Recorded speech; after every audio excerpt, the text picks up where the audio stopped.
Bueno, Meli, cuando quieras.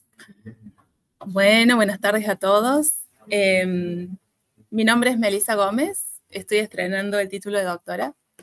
Mi carrera de grado fue de ingeniería y les voy a contar un poco lo que trabajé durante el doctorado, un resumen muy breve como para no marearlos. De lo que voy a hablar es del desarrollo de nuevos materiales para la producción de hidrógeno en electrolizadores alcalinos, pero sin dejar de aclararles que mi trabajo es un trabajo que está más ligado a la ciencia básica, ¿sí? Con aspiraciones a aplicación tecnológica. ¿Mm? Ya vamos a ver por qué. Básicamente es el tamaño de los electrodos con los que estamos trabajando. Ya hablamos bastante de por qué es relevante investigar sobre la producción de hidrógeno. ¿Sí? Nosotros queremos dejar de consumir combustibles fósiles, que son los que mueven el mundo hoy. Y para eso tenemos que poner todos los esfuerzos científicos y desarrollos tecnológicos en tratar de hacer la transición hacia energías renovables, ¿sí? Y complementarlas con la producción de hidrógeno para tratar de solventar estas intermitencias que tienen las energías renovables de las que ya hablamos bastante antes. Esto no es una transición fácil, sino que tenemos grupo de gente que trabaja sobre las energías renovables, los paneles fotovoltaicos, la producción de energía, bueno, con viento. Tenemos otras personas que trabajan investigando sobre electrolizadores, otras que también deben trabajar en la complementación de estos sistemas, ¿sí? Y bueno, hablar de investigaciones sobre el almacenamiento del hidrógeno, que no es algo trivial, lo podemos almacenar en un tubo de gas, que la mayoría vemos, pero bueno, es difícil hacerlo porque es una molécula muy chica, produce fragilización de los metales. También hay personas trabajando en un almacenamiento en un sólido que tiene un sistema reversible donde yo le doy hidrógeno y después me lo devuelve como gas. Y obviamente hay que trabajar en el estudio de la distribución y cómo se implementa este hidrógeno que estamos produciendo para la producción de materias primas, para la implementación de la producción de energía eléctrica o del consumo como combustible. Si nos concentramos en cuáles son los desafíos que habría que enfrentar a la hora de hablar solamente del electrolizador, ¿sí? Nosotros tenemos que decidir si ese electrolizador va a funcionar en medio ácido o en medio alcalino. ¿Por qué estamos hablando de electrolizadores que funcionan en medio alcalino? Que es lo que estuvo hablando Esteban, sobre todo en la charla anterior. Y bueno, trabajar con medio alcalino a mí me permite utilizar metales que no son nobles.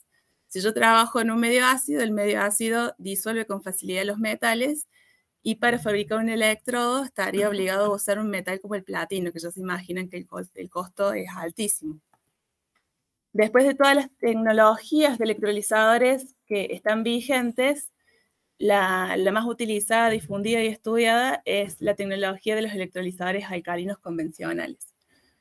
¿Por qué decidimos seguir trabajando con una tecnología que ya tiene muchos años de funcionamiento y muchos años de investigación? Y bueno, porque es la que hoy en día me permite trabajar y producir grandes volúmenes de hidrógeno, ¿sí? Para poder aplicarlos a este hidrógeno en procesos industriales que requieren una alta demanda de hidrógeno.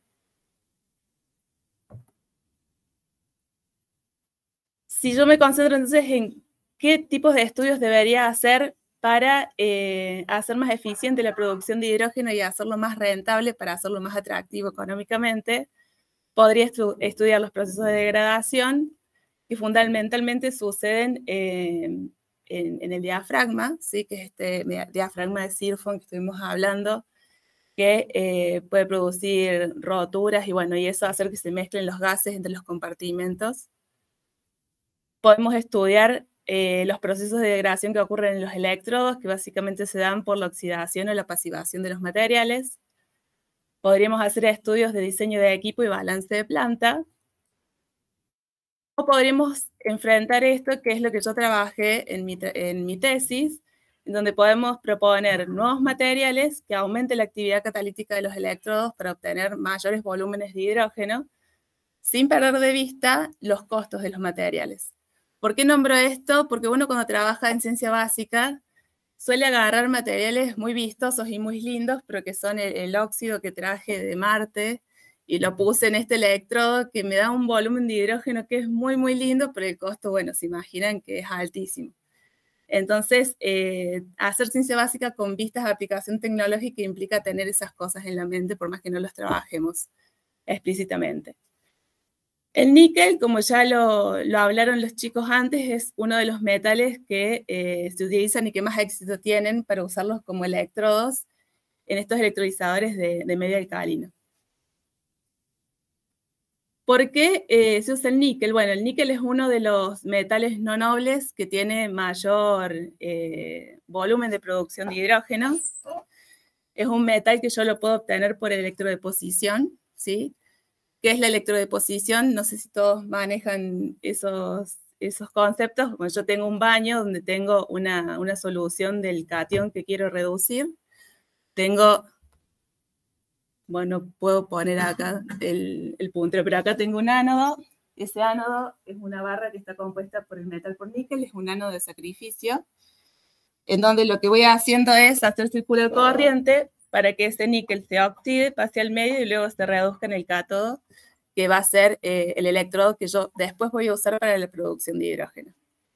El níquel entonces se puede obtener por electrodeposición, como muchos otros metales, pero la electrodeposición de níquel también es algo que es conocido y que empezó algo hace 100 años atrás, ¿sí? Entonces son procesos que no hay que desarrollarlos desde cero y que yo puedo retomar conocimiento e implementarlo para obtener materiales novedosos. Es una técnica bastante sencilla. Teniendo todos los sustratos preparados, en 45 minutos yo puedo hacer una electrodeposición de níquel que me dé un espesor aceptable y que después lo puedo usar para un electrodo.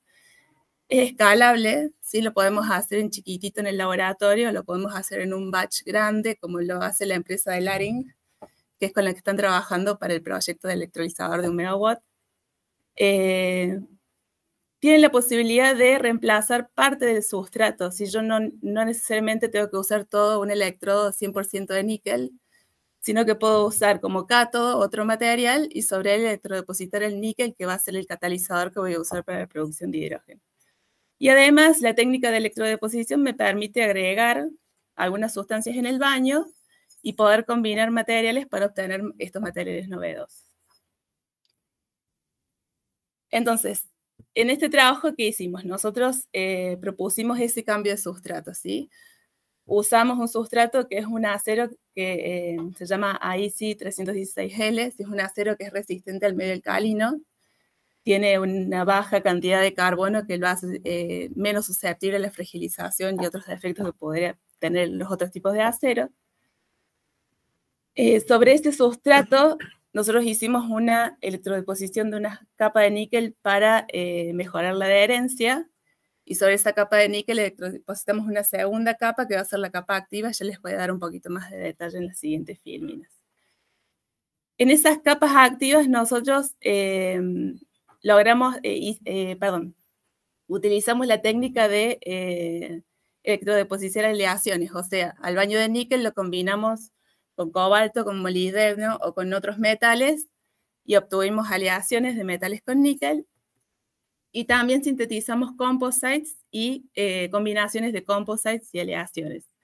Los composites son materiales donde yo combino el níquel con partículas. Estas partículas no se reducen ni se oxidan durante el proceso de electrodeposición, pero yo logro que cuando el níquel se reduce, se incorporen a la matriz metálica del níquel y que me generen una modificación de la superficie activa con la que estoy trabajando.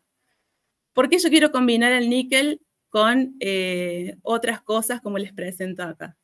Y bueno, porque el níquel tiene una buena producción de hidrógeno, pero no me da una eficiencia, una producción que alcance para los volúmenes requeridos para hacer que la tecnología de hidrógeno sea lo suficientemente rentable como para que sea atractiva en la matriz económica. Si yo lo combino con otros metales o con otros óxidos para formar composites, yo voy a alterar propiedades catalíticas, ¿sí? Bueno, ahí dice, producir un cambio en la posición de las bandas D respecto del nivel de Fermi del níquel. No quiero ir mucho a los conceptos electroquímicos, ¿sí? Pues la idea es hacerlo más general. Puedo modificar la estructura cristalina, puedo modificar la superficie y el área del catalizador para obtener una mayor producción de hidrógeno.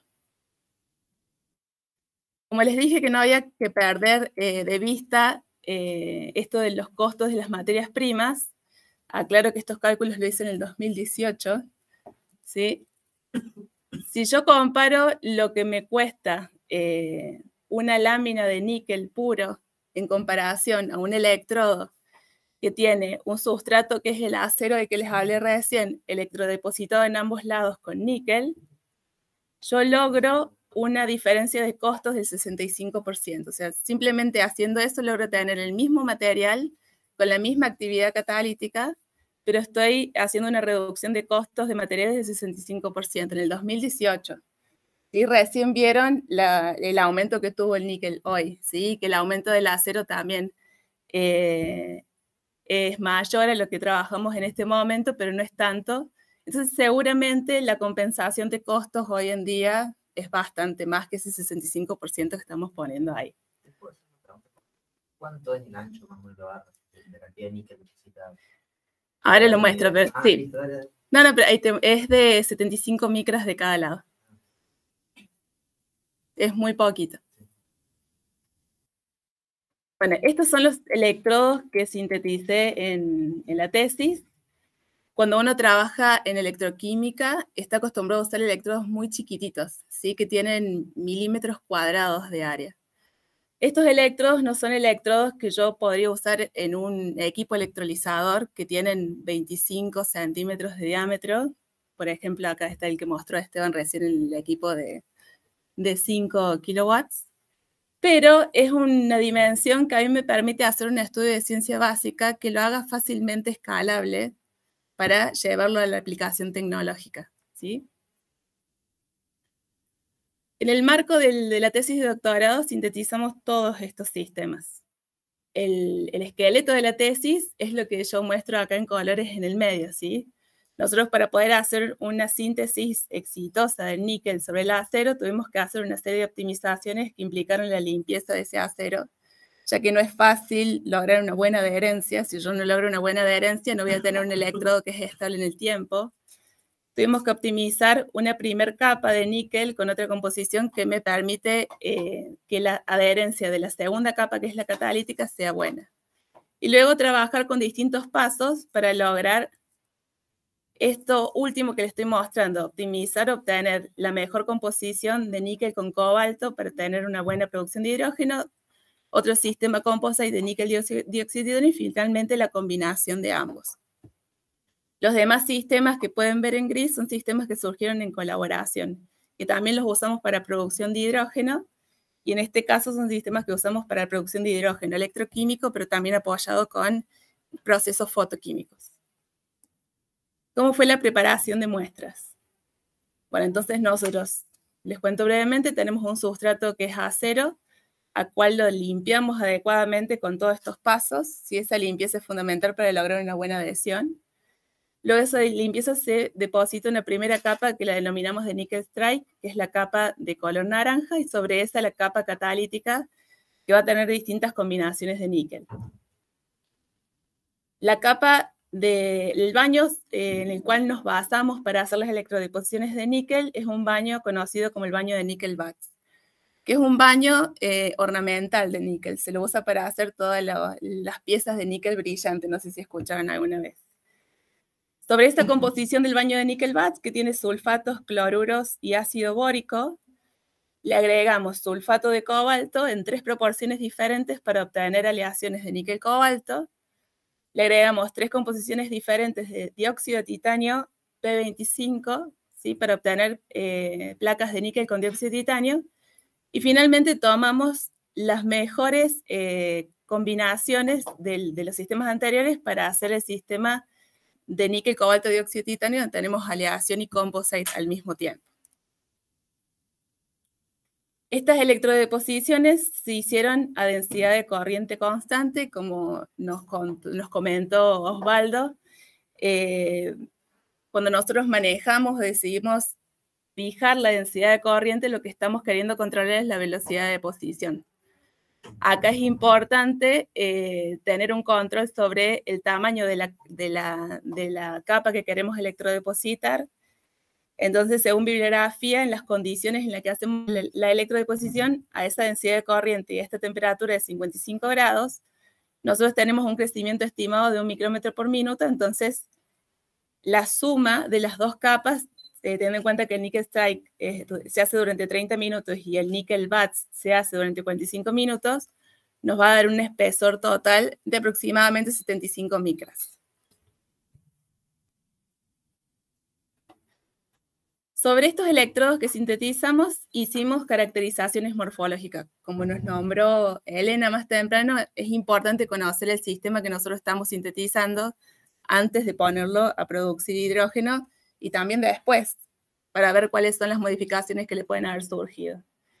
Hicimos micrografía SEM, hicimos análisis de EDS, microscopía confocal, difracción de rayos X y microscopía Raman, ¿sí? El objetivo de SEM es poder ver cómo es la morfología superficial de los electrodos, ver los tamaños de grano, ver si tenemos formaciones de coliflor, pirámides o si son más bien estructuras planas. Con el EDS analizamos la composición de esas muestras, que ya sé que va a haber una cuestión con el usar el EDS para eso, pero lo podemos hablar. La microscopía confocal es una técnica que sirve la usamos para analizar cuál es la rugosidad superficial, como una forma de entender cómo es la superficie real que nosotros tenemos de estos electrodos, porque una cosa es sintetizar electrodos que geométricamente miden 4 centímetros cuadrados, pero otra cosa diferente es el área que nosotros tenemos en función de la rugosidad que estamos obteniendo. La microscopía confocal también deja de hacer construcciones en 3 dimensiones, entonces nosotros podemos ver imágenes 2D como el SEM, sino que también podemos ver en función de la altura. Con la difracción de rayos X podemos ver cuál es la distribución de los planos cristalinos y fundamentalmente cuando trabajamos aleaciones podemos ver si estos metales están aleando o están depositándose de manera segregada, ¿sí? Y con microscopía Raman lo que hicimos es verificar la presencia de sustancias superficiales para ver si había algún cambio cuando nosotros tenemos los electrodos frescos o envejecidos, que son los electrodos que ya han sido sometidos a la producción de hidrógeno. Yo les voy a hablar de estas 3 técnicas nomás. Vamos a empezar. Perdón, yo sé que no tengo ninguna autoridad para decirte nada, pero deberíamos acelerarnos porque Héctor se tiene que ir y... Bueno, voy rápido. Bueno, semi-EDS que podemos ver. Estas son las imágenes que tenemos de cómo son las superficies de la primera capa de níquel strike, níquel bat. La diferencia con las aleaciones de níquel cobalto, níquel dióxido de titanio y los composites aleaciones que podemos lograr. Fíjense que en los últimos, cuando agregamos dióxido de titanio, vemos que se forman unos agregados más claros, que son las partículas que están segregadas de la matriz metálica. Con EDS nosotros podemos analizar cuál es la composición. De acá lo que quiero destacar es que si bien no hice los cálculos de costos, fíjense que la cantidad que se agrega en el baño, que es lo que está en la columna sistema, es un porcentaje muy chiquito en comparación al porcentaje molar que yo puedo obtener en los materiales una vez que están sintetizados. Sobre todo el cobalto, que es un material que puede entrar en discusión. Yo poniendo un 3,5% puedo obtener un 31,9% en deposición en la superficie. Mediante EDS, entonces, podemos verificar esas composiciones, pero también haciendo mapeo vimos y corroboramos cómo es la distribución de estas sustancias en la superficie y ahí podemos ver que el níquel y el cobalto se depositan juntos, formando una aleación, y el dióxido de titanio se deposita de manera segregada en estas particulitas más claras que vemos arriba. Estas son todas las caracterizaciones electroquímicas que hicimos, ¿sí? Yo solamente les voy a mostrar la cronoamperometría, que es la que más se parece al funcionamiento de las placas en un electrolizador. ¿Qué hago yo en la cronoamperometría? Bueno, yo establezco un potencial que es de menos 1,5 voltios, que es un potencial del cual yo sé que se produce plena cantidad de hidrógeno, y lo hago durante 4 horas para hacer un estudio de envejecimiento relativamente corto, en este caso, en lo que uno puede ver en otros estudios que son de 200, 300 o hasta 3000 horas he llegado a ver, ¿sí? El medio que usamos para la evaluación es de hidróxido de potasio 1 molar porque queremos producir hidrógeno en un medio alcalino como les nombré antes. Este es mi electrolizador, ¿sí? Yo tengo una celdita donde tengo el electrodo de trabajo, se produce hidrógeno, tengo el electrodo de referencia y tengo el ánodo, el contraelectrodo de platino donde se desprende el oxígeno. ¿Sí? Y acá les muestro cuáles son las mediciones de estas cronoamperometrías o ensayos de envejecimiento, en donde mientras más negativa es la densidad de corriente, yo puedo asumir que mayor es la producción de hidrógeno que estoy teniendo. Entonces, fíjense que la curva gris es la producción de hidrógeno, la densidad de corriente que yo tengo para los sistemas de níquel-BATS, ¿sí? Y todos los demás son las que obtuve cuando combiné el níquel con los otros materiales. Ya agregándole cobalto, logré un aumento de esa densidad de corriente de 10 veces el valor que había obtenido con el níquel-BATS. A medida que yo agrego dióxido de titanio, esa corriente aumenta más, ¿sí? Hasta que llego al sistema que mayor densidad de corriente me dio, que es el de níquel, cobalto, dióxido de titanio, el cual le agregamos 1 gramo por litro de dióxido de titanio en el baño.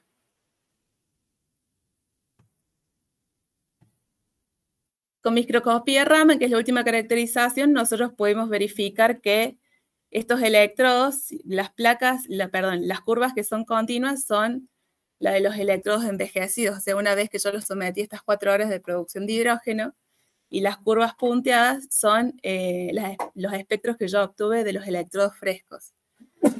Si ustedes se fijan a la izquierda, los electrodos que tienen níquel y cobalto, todos tienen señales de formación de hidróxido. Esas señales las puedo ver a los números de ondas más elevados, que es el cuadrito que está inserto en el gráfico.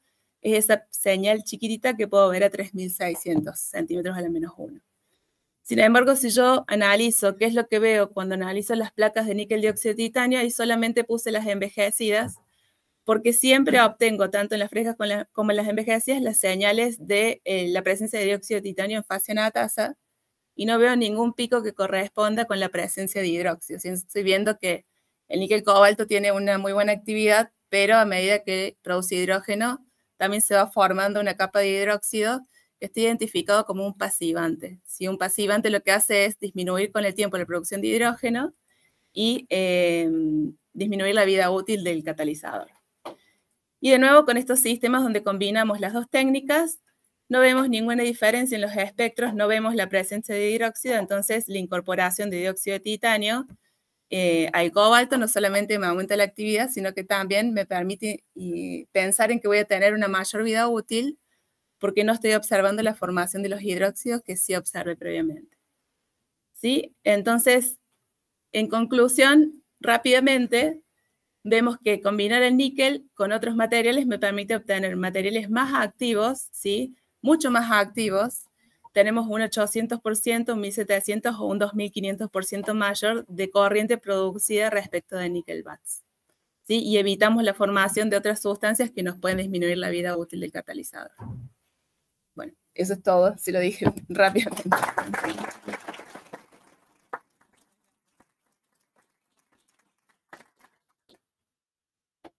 ¿Cuál es la pregunta que yo tengo? No. No una pregunta en comentario. Hacételo vos. No, el comentario de por qué usamos el EDS para calcular la composición de los electrodos, que en realidad se tiene que hacer con un patrón, que uno no lo hace, que no es tan exacto, no debería dar. No, pero Debe tomarlo. es peor que eso. Lo del patrón es cuando la muestra ya está pulida. Claro. ¿Cierto? En este caso son muestras con mucha rugosidad. Uh-huh. Y el software asume que la muestra es pulida, plana, y entonces cuando los fotones salen del interior y van hacia el detector, se calcula esta distancia como absorción de la radiación. Y a lo mejor tenés una montaña o tenés un pozo, y el error puede ser muy grande. Claro. Cuando la muestra tiene esas diferentes rugosidades, esas diferentes texturas, digamos, ¿no? Cuando no es una cosa pulida. Pero eso tiene solución. O sea, los números que pusiste ahí no quiere decir que estén totalmente mal, por supuesto que no, es algo cuantitativo, pero a lo cualitativo me ayuda a entender. 31,9 pone 32. Claro. Pero eso, lo bueno es que tiene solución, se puede mejorar. En vez de usar el software que sale en el equipo, uno puede cargar el espectro y estudiar las razones pico-fondo. Esas razones son casi independientes de las Claro. Entonces, usando las razones pico-fondo para hacer las cuentas, uno puede sacar una composición que es más confiable que ese. Cada vez más cuantitativo para poder O asegurar. sea, al menos 7 años que a los químicos nos ven diciendo lo mismo. Sí, pero